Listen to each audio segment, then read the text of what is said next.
Good morning students. BA first year की economics की class में टॉपिक चल रहा है अपना उपयोगिता विश्लेषण। इसके अंतर्गत कुल उपयोगिता, सीमांत उपयोगिता जिसको टीयू और एमयू बोलते हैं हो चुका। इसके बाद सीमांत उपयोगिता ह्रास नियम जो कि पिछली क्लास में हो गया। समसीमांत उपयोगिता नियम चल रहा है, इसकी मान्यताएं कर चुके कि समसीमांत उपयोगिता नियम की मान्यताएं क्या क्या है। इस नियम के बारे में एक प्रसिद्ध अर्थशास्त्री जो कि प्रोफेसर मार्शल है, उनके अनुसार समसीमांत उपयोगिता नियम की परिभाषा के बारे में चर्चा करेंगे।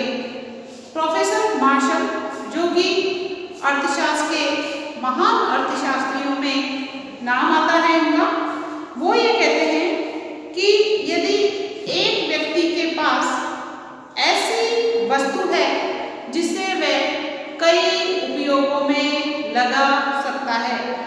ऐसी बहुत सारी वस्तुएं होती हैं जिनका उपयोग हम बहुत जगह करते हैं, तो ऐसी वस्तु जिसका उपयोग वह कई जगह कर सकता है, वह इसे इन उपयोगों में इस प्रकार से विभाजित करेगा ताकि प्रत्येक वस्तु से प्राप्त होने वाली उपयोगिता लगभग बराबर हो जाए या समान हो जाए।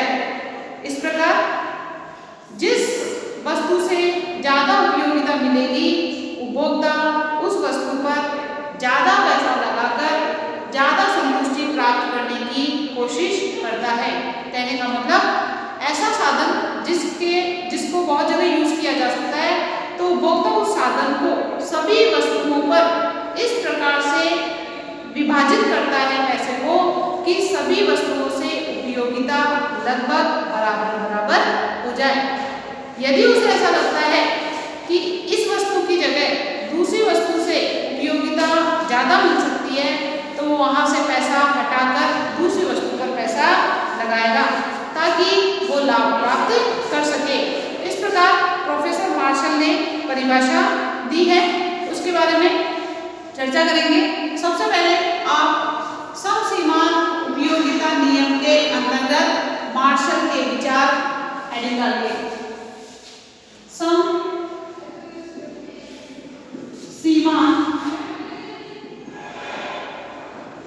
उपयोगिता,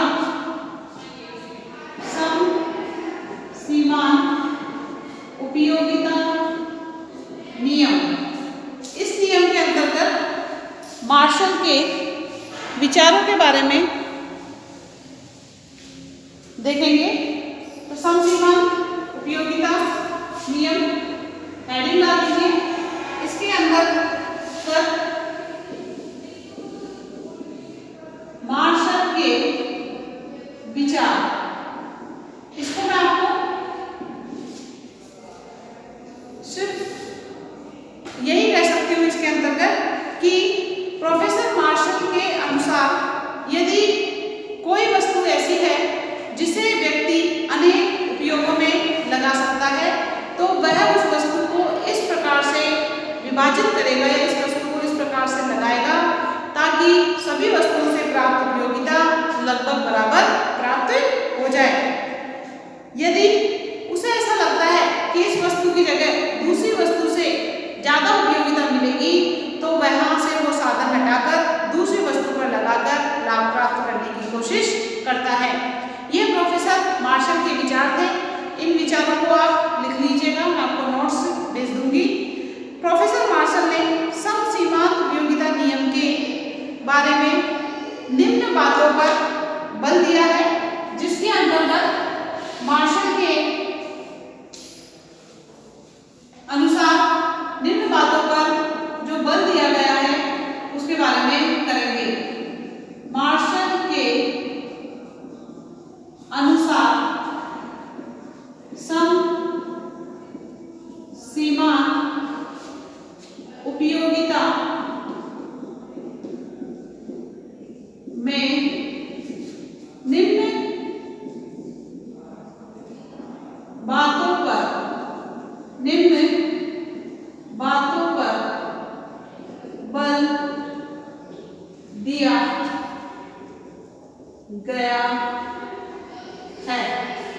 ये जो हम बातें करेंगे उसके अंदर उसकी परिभाषा अपने आप ही समाहित हो जाती है। इसमें प्रोफेसर मार्शल ने सबसे पहले ये बात बताई है कि एक वस्तु को कई उपयोगों में लगाया जा सकता है। बस लिखिए, एक वस्तु को कई उपयोगों में, ऐसी बहुत सारी वस्तुएं हैं जिनका यूज बहुत जगह होता है। जैसे शक्कर है, शक्कर से चाय बना सकते हो, दूध में काम आता है, शरबत में काम आता है, लस्सी में काम आता है, मिठाई में काम आता है, जूस में काम आता है। इस प्रकार शक्कर के बहुत सारे यूज हैं। इसी प्रकार बात करते हैं अपन भूमि की। जमीन, भूमि जिस पर घर बनाया जा सकता है, खेती की जा सकती है, कंपनी कोई खोली जा सकती है, कोई बड़ा प्रोजेक्ट बनाया जा सकता है। इस प्रकार उस भूमि के भी बहुत सारे यूज हैं। ऐसे ही मुद्रा, पैसे की बात करते हैं। पैसे से हम बहुत सारी आवश्यकताओं को पूरा कर सकते हैं। तो जो पैसा है वो भी क्या है, वैकल्पिक साधन है। तो एक वस्तु को कई उपयोगों में लगाया जा सकता है, पहली बात तो ये है। और वो वस्तु है अपनी मुद्रा।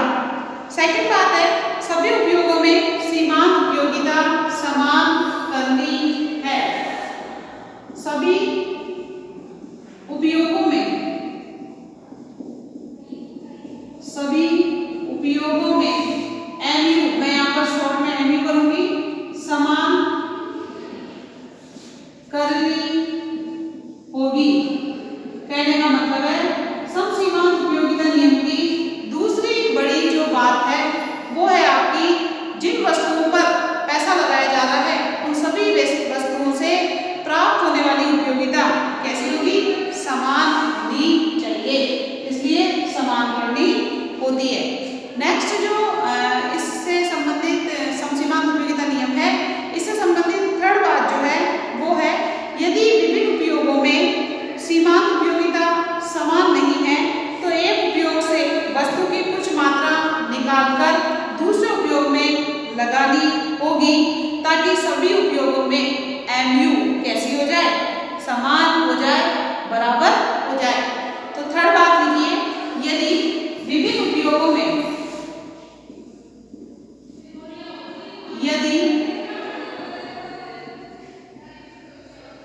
विभिन्न उपयोगों में MU सीमांत उपयोगिता समान नहीं है तो उपभोक्ता इसे लगाएगा, क्योंकि क्रय करने वाला कौन है, उपभोक्ता है। तो एक उपभोक्ता एक उपयोग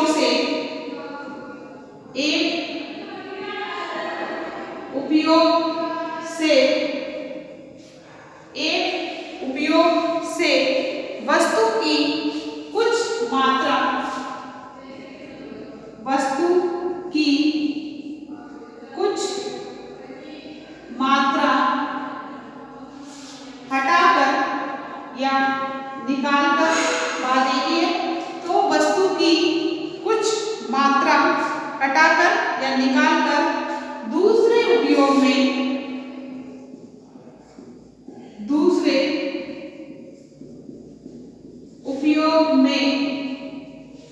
लगानी होगी, ताकि दोनों वस्तुओं से, ताकि दोनों वस्तुओं से प्राप्त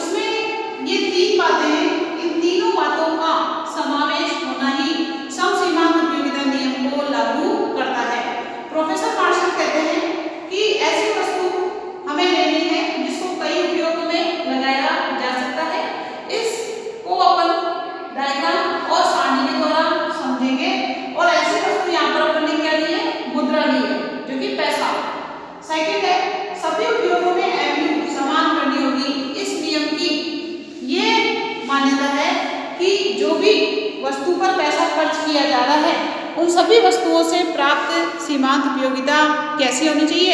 बराबर बराबर होनी चाहिए। थर्ड बात आती है, यदि विभिन्न उपयोगों में MU समान नहीं है, यदि सीमांत उपयोगिता समान नहीं है, तो उपभोक्ता एक उपयोग से वस्तु की कुछ मात्रा हटाकर उसे दूसरे उपयोग में लगा सकता है या लगानी होगी, ताकि दोनों वस्तुओं से प्राप्त उपयोगिता समान हो सके। इस नियम को समझने के लिए हम यहाँ पर दो वस्तुएं लेंगे, इस प्रकार उदाहरण द्वारा उसको समझाया जाएगा। इसका आप स्क्रीनशॉट ले लीजिए। इसके अंतर्गत दो उदाहरण दिए गए हैं, उन दोनों उदाहरणों के द्वारा स्पष्टीकरण होगा। इसमें दो शर्तें होगी, उन दोनों शर्तों के बारे में समझेंगे।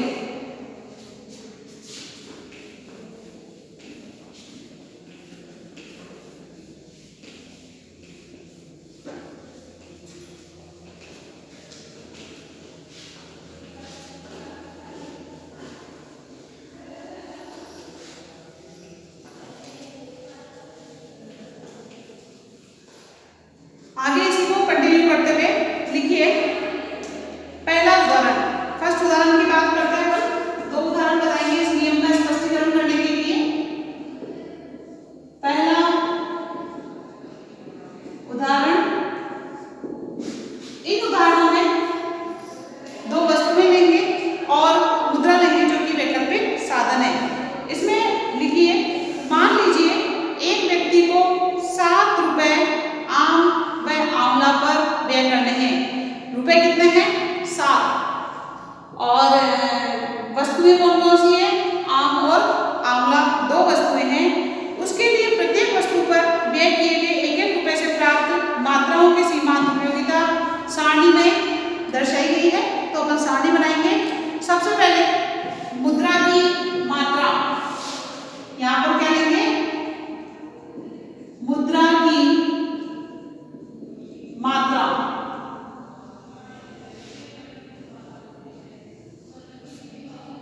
इसके बाद वस्तुओं से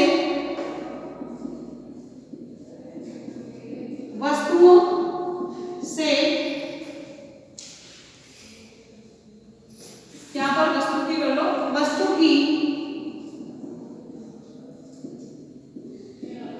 इकाइयों से, वस्तु की इकाइयों से प्राप्त MU, MU पता है आपको, बता रखा है।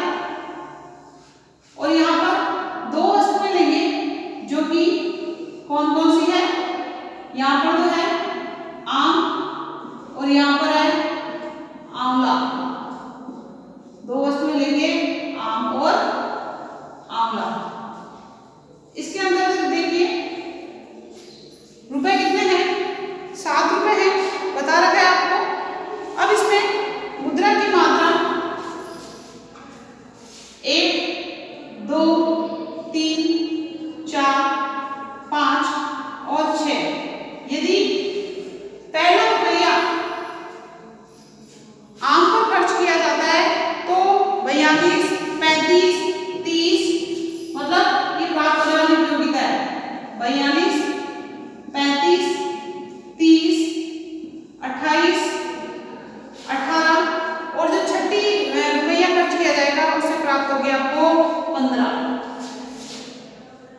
के बराबर। अब जो आंवला है उस पर देखो, आंवले पर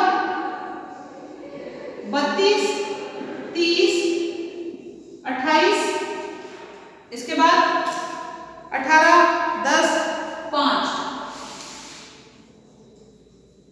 18, 10 और 5। इस प्रकार ये आपकी 20 आम और आंवला से प्राप्त इकाइयां हैं कि किस किस पर कितना पैसा खर्च करने से कितनी कितनी उपयोगिता मिलती है दोनों वस्तुओं से। अब यहाँ पर देखो इस उदाहरण में वह 7 रुपए में से 4 रुपए तो किस पे खर्च कर रहा है? आम पर खर्च कर रहा है। और 3 रुपए किस पे खर्च कर रहा है? 3 रुपए आंवले पर व्यय करता है। यहाँ पर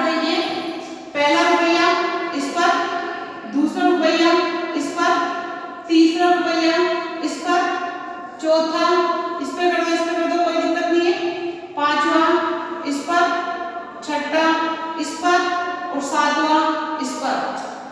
पैसे कितने? 7 रुपए अपने पास। इस प्रकार 7 रुपए, 4 रुपए तो आम पर और 3 रुपए आंवला पर व्यय करने से उसे सीमांत उपयोगिता कितनी मिलेगी? 225 इकाई। यहाँ पे लिख लो 42 प्लस 35 प्लस 30 प्लस 28, ये तो है आम की प्लस आंवले की। 32 प्लस 30 प्लस 28 बराबर 225 इकाइयां। 1 रुपया आम पर खर्च करना है, 1 रुपया ही आंवला पर खर्च करना है। दोनों की प्रति इकाई कीमत कितनी है? 1-1 रुपये। जो सर्वाधिक होगी, अगर वो 4 रुपए आम पर और 3 रुपए आंवला पर खर्च करता है तो जो 225 इकाइयां हैं वो 225 इकाइयां कैसी होगी? सर्वाधिक होगी, जो कि सबसे ज्यादा बताएगी आपको। अभी जैसे बात करेंगे, चौथे रुपए के व्यय से प्राप्त आम से उसे 28 उपयोगिता मिलती है, जो कि 3 रुपए आंवला पर व्यय किए गए 28 के समान है। तो यहाँ पर देखो दोनों इकाइयों से प्राप्त होने वाली उपयोगिता कैसी है? समान है। ये इस नियम के बारे में बताया गया था। अब मान लीजिए बात कर रहे हैं कि 1 रुपया जो कि आम से हटाकर आंवलों पर व्यय किया जाता है। मान लीजिए 7वां रुपया जो है आम से हटाकर किस पे खर्च कर रहे हैं? आंवले पर खर्च कर रहे हैं। तो आम से चौथी इकाई से कितने रुपए इकाई मिल रही थी? उपयोगिता 28 के बराबर मिल रही थी। आम से कितनी, आंवले से कितनी मिलेगी? 18 मिलेगी। तो कितनी इकाइयों का नुकसान होगा? 10 इकाइयों का नुकसान होगा, 10 इकाइयों की हानि होगी। अगर चौथा रुपया आम पर खर्च ना करके आंवले की चौथी इकाई पर पैसा खर्च किया जाता है तो 10 इकाई के बराबर उपभोक्ता को नुकसान होता है। इसी प्रकार यदि वह आंवले का तीसरा जो रुपया है, जो कि जिससे 28 उपयोगिता प्राप्त हो रही है, उस पर खर्च ना करके आम के 5वीं इकाई पर खर्च करे, तो यहाँ पर देखो 28 माइनस 20 बराबर 8 इकाइयों की हानि होगी। 8 इकाइयों बढ़ जाए यहाँ पर 8 इकाइयों की हानि होगी। यानी कि 5वां रुपया जो है, चौथा रुपया, इस पर आम पर खर्च ना करके अगर आंवले पर खर्च करते हैं तो 10 इकाइयों की हानि होगी। तीसरा रुपया जो है आंवले पर खर्च ना करके आम पर खर्च करते हैं तो 8 इकाइयों की हानि होगी। इस प्रकार उपभोक्ता को जो है अधिकतम संतोष प्राप्त करने के लिए 4 रुपए आम पर और 3 रुपए आंवले पर खर्च करने होंगे, तभी उसे सर्वाधिक संतुष्टि भी मिलेगी और साथ में दोनों वस्तुओं से प्राप्त उपयोगिता जो कि लास्ट वाली इकाइयों से है, उससे देखो 28 दोनों बराबर मिल रही होती है। इस प्रकार जो है इसमें आपको दोनों वस्तुओं से लास्ट की जो अंतिम इकाइयां हैं उनसे प्राप्त होने वाली उपयोगिता समान होगी। इस सारणी को आप बना लीजिए। इसके बाद डायग्राम चित्र के द्वारा स्पष्टीकरण किया जाएगा।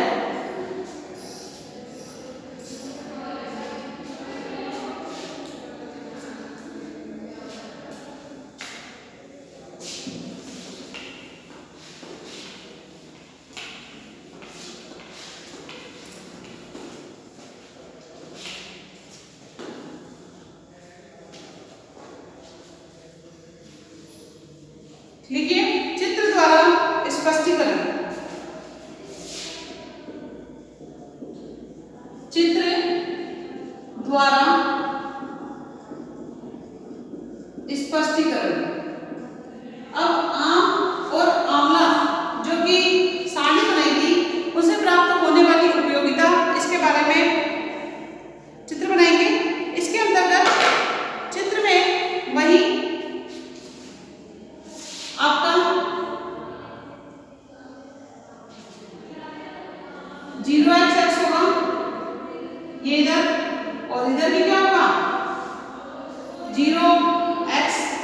होगा और ये होगा आपका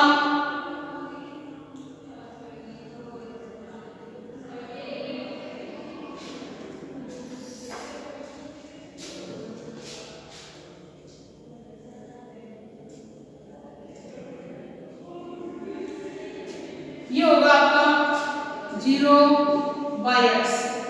यहां पर आंवले की मात्रा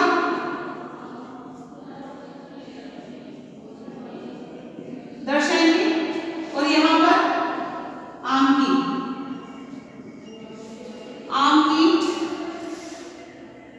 या आम पर व्यय कर दो, आम पर व्यय और आंवले पर व्यय, आम पर व्यय और यहां करेंगे आंवले पर व्यय।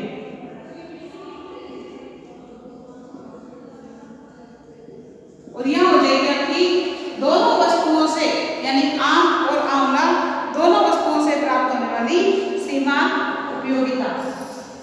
यहाँ क्या हो जाएगा? सीमांत उपयोगिता हो जाएगा। समझ लेना इसको। यहाँ पर देखो 1 2 3 4 5 और 6।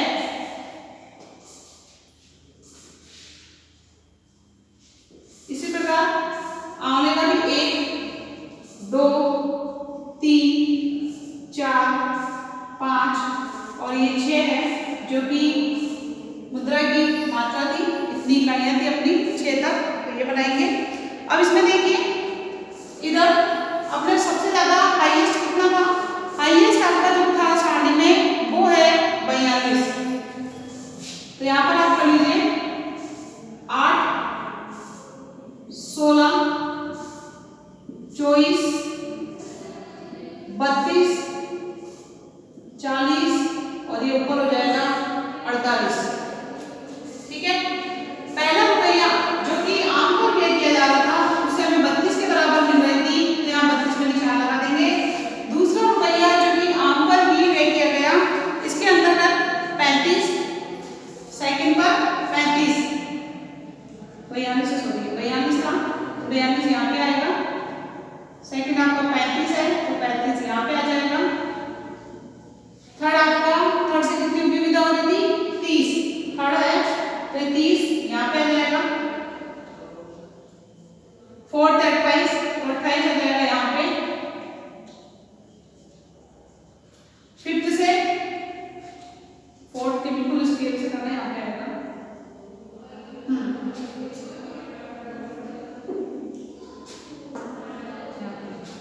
फिफ्थ से कितनी मिलेगी? फिफ्थ से 20 और 15, ये आपका 20 है यहाँ आ जाएगा और ये 15 है वो यहाँ आ जाएगा। इस प्रकार ये जो डॉट डॉट डॉट से अपन मिलाएंगे, इस डॉट से ये आपका आम का सीमांत उपयोगिता वक्र है, जो कि टी वक्र कहलाएगा। इसी प्रकार आंवले का बनाएंगे। आंवले से फर्स्ट में 32 तो ये 32, सेकंड में 30 तो आपका 30 यहाँ पर आ जाएगा। थर्ड में 28 थोड़ा सा नीचे आ जाएगा यहाँ पे। फोर्थ से कितना मिलेगा? फोर्थ से आपका 18 10 और 5 18, ये थोड़ा सा यहाँ पे 10, यहाँ पे 5, यहाँ पे। इस प्रकार ये जो डॉट डॉट डॉट से बनाते हुए मिलाते हुए जो वक्र बनेगा वो आपका किसका बनेगा? आंवले का सीमांत उपयोगिता वक्र बनता है। इसको किससे शो करेंगे? इसको करेंगे एस से। टीटी वक्र तो आम का है, एसएस आंवले का है। अब देखो तीसरे से यहाँ पर कितनी उपयोगिता मिल रही थी? 30 और फोर्थ से मिल रही है 28। इसको मिला देंगे और नाम दे दो आप लोग A B C D। ये A, ये B, ये C और ये D। इसी प्रकार थर्ड जो कि 28, इसके ऐसे बनाओगे ऐसे बनेगा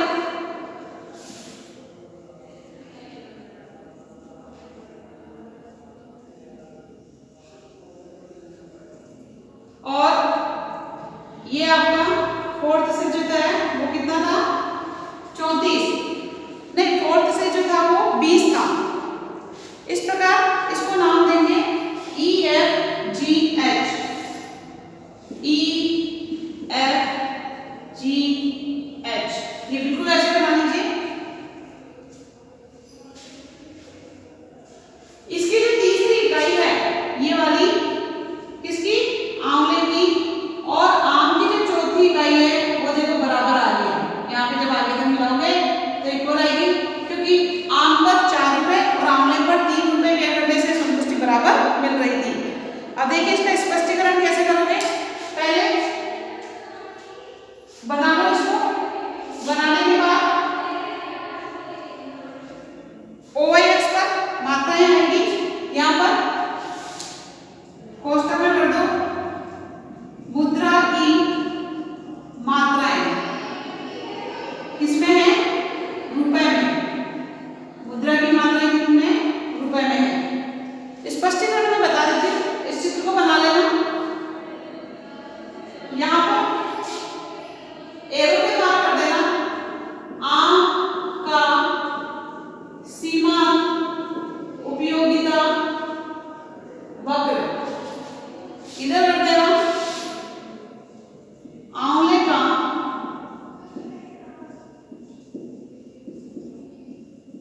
सीमांत उपयोगिता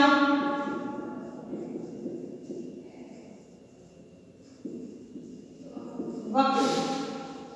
स्पष्टीकरण देखिए, प्रस्तुत चित्र में OX पर आम पर व्यय की गई मात्राएं और बाईं तरफ OH पर अक्ष जो है यहाँ पर आंवले पर की गई मुद्रा की मात्राएं दर्शाई गई है। OYX पर दोनों वस्तुओं की सीमांत उपयोगिता को मापा गया है। ये दोनों वस्तुओं की, आम और आंवला दोनों वस्तुओं की प्राप्त सीमांत उपयोगिता है। दाहिनी तरफ टीकी वक्र आम का सीमांत उपभोक्ता वक्र है, SS वक्र आंवले का सीमांत उपभोक्ता वक्र है, और 4 रुपए आम पर व्यय करने से AB के बराबर सीमांत उपयोगिता मिलती है, जो आंवले के 3 रुपए पर व्यय करने पर EH के बराबर प्राप्त होती है। या HE बोल दो, EH बोल दो, कोई दिक्कत नहीं है। दोनों की इकाइयां 28-28 समान होती है। अब कह रहे हैं यदि आम पर 1 रुपया कम व्यय किया जाता है तो चित्र के अनुसार ABCD उपयोगिता कम मिलेगी HEFG के बदले में। क्यों? क्योंकि अभी 1 रुपये यहाँ से हटाकर इधर जाएगा, इधर जाएगा, तो देखो ये बड़ा दिख रहा है, ये बड़ा दिख रहा है। कौन सा बड़ा दिख रहा है? ABCD वाला बड़ा दिख रहा है। कहने का मतलब अगर हमें EFGH वाला प्राप्त करना है तो हमें ABCD को त्यागना होगा, क्योंकि हमें ये वाला प्राप्त नहीं होगा। इसका 14 रुपया किधर खर्च करना जा रहे हैं? आंवले की तरफ खर्च करने जाते हैं। इस प्रकार ABCD उपयोगिता कम मिलती है इस रुपए को आंवले पर HEFG पर व्यय करने से। अतः संतुलन में रहने के लिए आम को 4 रुपए, उपभोक्ता को आम पर 4 रुपए और आंवले पर 3 रुपए खर्च करने पर ही अधिकतम संतुष्टि या समान संतुष्टि मिलती है, जो कि इस नियम की महत्वपूर्ण बात है। इसी के अंतर्गत हम दूसरा उदाहरण भी करेंगे। दूसरे उदाहरण में भी इसी प्रकार एक सारणी बनेगी, सिर्फ सारणी बनेगी और इक्वेशन आएगा, वहाँ पर डायग्राम नहीं आएगा। यहाँ पर तो आपको यही बताना था कि दोनों वस्तुओं से प्राप्त उपयोगिता कैसी होनी चाहिए, समान होनी चाहिए। इस चित्र को आप बना लीजिए, स्क्रीनशॉट ले लीजिए। नेक्स्ट क्लास में दूसरा उदाहरण किया जाएगा, इसी सिद्धांत को कंटिन्यू